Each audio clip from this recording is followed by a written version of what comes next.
Hello everyone, welcome to steno army. I hope आपने जो हमारी लीगल फ्रेजेस की क्लासेस हैं वो सारी देखी होंगी। अभी तक 3 क्लासेस अपलोड हो चुकी हैं और आज फोर्थ क्लास है हमारी। मैं कोशिश करूंगा अब रेगुलरली आपको ये सारी क्लासेस प्रोवाइड करवा दूं। इसके अलावा मैंने डिक्टेशन क्लासेस जो है वो वापस से चालू कर दी हैं, जो कि यूट्यूब पे करी है। पहले टेलीग्राम पर हो रही थी, उसको मैंने वहां से बंद कर दिया है क्योंकि वहां पर रिकॉर्डेड फॉर्मेट में नहीं मिल पाती थी सब लोगों को और टाइम का इश्यूज रहते थे। तो इसलिए अब मैं यूट्यूब पे अपलोड कर दूंगा, तो आप कभी भी उस डिक्टेशंस को लिख सकते हो। आज हमारी इंपॉर्टेंट क्लास है लीगल फ्रेजेस की, जो कि छोटी सी क्लास रहती है। आज फोर्थ क्लास है। आज 15 फ्रेजेस और हम करने वाले हैं। ठीक है, सबसे पहला है क्रॉस एग्जामिनेशन। ठीक है, दूसरा है culpable homicide, curiously enough, damages for malicious prosecution, dangerous offender. अब ये करके एक तरह से 15 जो इंपॉर्टेंट फ्रेजेस हैं जो डिक्टेशन में रिपीट होते हैं। ऐसा नहीं है कि ये वो फ्रेजेस हैं जो डिक्टेशन में नहीं है। बेसिकली एक बुक है, आपको आप ऑनलाइन या कहीं से भी उसको खरीद सकते हो। लीगल फ्रेजेस की बुक है। आप अमेजोन पे जाके लीगल स्टेनोग्राफी फ्रेजेस या इंग्लिश उसके आगे ऐड कर देना तो आपको मिल जाएगी। बस उस बुक के अंदर जो है वो बहुत सारे फ्रेजेस हैं। उस सारे फ्रेजेस को हमको करने की कोई भी रिक्वायरमेंट नहीं है। मैं सिर्फ आपको वही करवा रहा हूँ जो आपके लिए इंपॉर्टेंट है, जो एग्जाम में आ सकता है या जो डिक्टेशन में रिपीट होते हैं। उस बुक के अंदर कई बार ऐसा दिखेगा कि 8-8 9-9 वर्ड्स को एक साथ जोड़ करके बनाया हुआ है, पर वो आपके लिए कोई काम का नहीं है। उसको आप ना तो बना सकते ना वो एग्जाम में बनेगा। और कुछ ऐसे वर्ड्स भी हैं जो कभी भी आते ही नहीं है, तो उनको भी हमको करने की कोई जरूरत नहीं है। हम वही करेंगे जो हमारे लिए इंपॉर्टेंट है और जो हम बनाएं। मतलब आपने फ्रेज की प्रैक्टिस तो कर ली एक साथ में 6 से वर्ड बनाने की, पर आप उसको जब डिक्टेशन में लिखते हैं वो 6 साथ एक साथ बनते ही नहीं है, तो उसका कोई सेंस नहीं बनता। इसीलिए हम वो कर रहे हैं जो इंपॉर्टेंट है। ठीक है, तो ये सारे 15 फ्रेजेस सबसे पहले आप इनकी प्रैक्टिस कर लो। इसकी यहाँ पे जो है आउटलाइंस मैंने बना करके दे रखी है। आउटलाइन की प्रैक्टिस करो, उसके बाद में ये आपको डिक्टेशन लिखना है। बहुत सारे लोग सिर्फ आउटलाइन की प्रैक्टिस करते हैं और डिक्टेशन नहीं लिखते, तो आपका कोई इंप्रूवमेंट रियलिटी में होगा नहीं। उससे आपको अच्छे से बेनिफिट नहीं मिलेगा। जो इस क्लास का रियल जो चीज़ है वो ये डिक्टेशन ही है।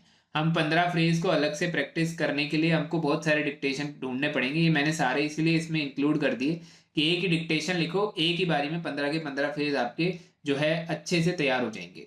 तो जो पुरानी 3 क्लासेस हैं उनको भी ले लो, ये वाली क्लास भी लो। ये मैं जो सॉफ्टवेयर है उस पर भी अपलोड कर रहा हूँ, तो वहाँ पे आप इसको ट्रांसक्राइब भी करके देखो कि आपकी कितनी स्पेलिंग की मिस्टेक्स आ रही हैं, क्योंकि कुछ वर्ड्स ऐसे हैं जो लीगल में आपको प्रॉब्लम देंगे स्पेलिंग के मामले में।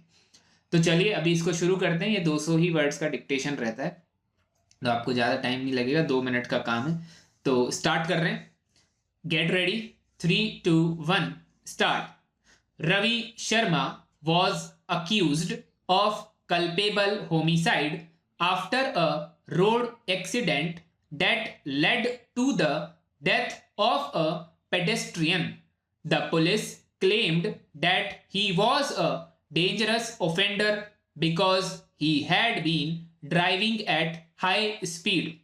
Curiously enough, he insisted that he was driving slowly and the accident happened due to poor road conditions.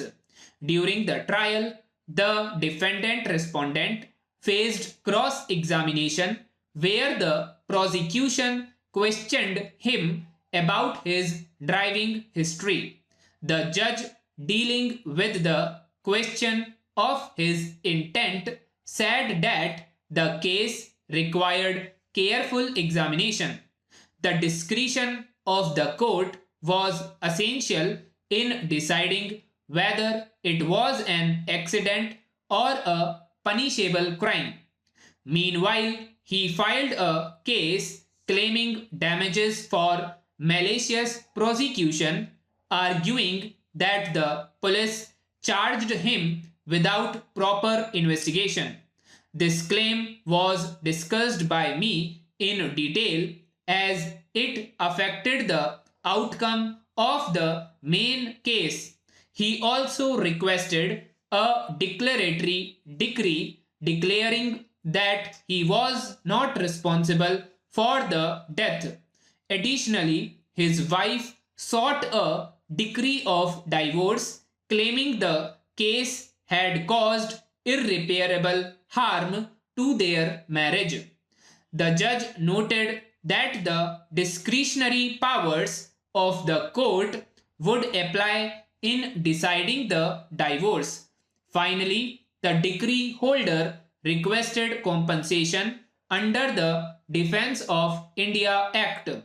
After hearing all sides, the Delhi High Court ruled that he was not guilty of culpable homicide but ordered him to pay compensation to the victim's family. Stop. ठीक है, ये अपन ने सारे 15 phrases इसके अंदर cover हो गए हैं। आप इनको लिखिए, जैसे दिल्ली हाई कोर्ट आया था, डिफेंडेंट रिस्पोंडेंट आया था, डिफेंस ऑफ इंडिया एक्ट आया था, ये सारे 15 के 15 इसके अंदर कंप्लीट कर दिए हैं हमने। अब आप इनकी प्रैक्टिस करो। ये डिक्टेशन 5-6 बार भी आप एक बार लिख लोगे, उसके बाद आपको जीवन भर देखने की भी जरूरत नहीं है, आपको ये हमेशा याद रहने वाले हैं। आप एक बार, सिर्फ आपको एक बार इनकी 15 फ्रेजेस की प्रैक्टिस करनी है, उसके बाद ये डिक्टेशन लिखना है। देन उसके बाद कुछ करने की जरूरत नहीं है, जब भी डिक्टेशन में ये आएगा आप इसको आराम से बना लोगे। एक चीज बस ध्यान रखना कि इसमें जो स्पेलिंग्स है वो याद कर लेना, अदरवाइज स्पेलिंग की मिस्टेक हो जाएगी तो वो फिर आपकी मिस्टेक ही हो गई है, इसलिए उसको मत करना। इसके अलावा बाकी सब इजीली आप बना सकते हो, इजी वे में इसका आप जो है प्रैक्टिस कर सकते हो। ये मैंने सॉफ्टवेयर पे भी अपलोड कर रखा है, यहाँ पे आप प्रैक्टिस सेक्शन में जाओगे तो ये हमारा लीगल फ्रेजेस वाले सेक्शन में ये है, तो ये यहाँ से आप इसको लिख सकते हो, ट्रांसक्राइब भी कर सकते हो, तो आपको अपनी मिस्टेक्स भी दिख जाएंगी कि क्या मिस्टेक्स आपकी हो रही हैं। ठीक है, तो अभी की जो क्लास है वो ख़त्म करते हैं। बाकी आपको कोई डाउट हो तो आप मुझे कमेंट करके पूछ लेना, या फिर आप मेरे को डायरेक्टली व्हाट्सएप पे मैसेज कर देना या कॉल कर लेना, मैं आपका जो क्वेरी है वो सॉल्व करने की कोशिश करूँगा। तब तक के लिए सभी को बेस्ट ऑफ लक।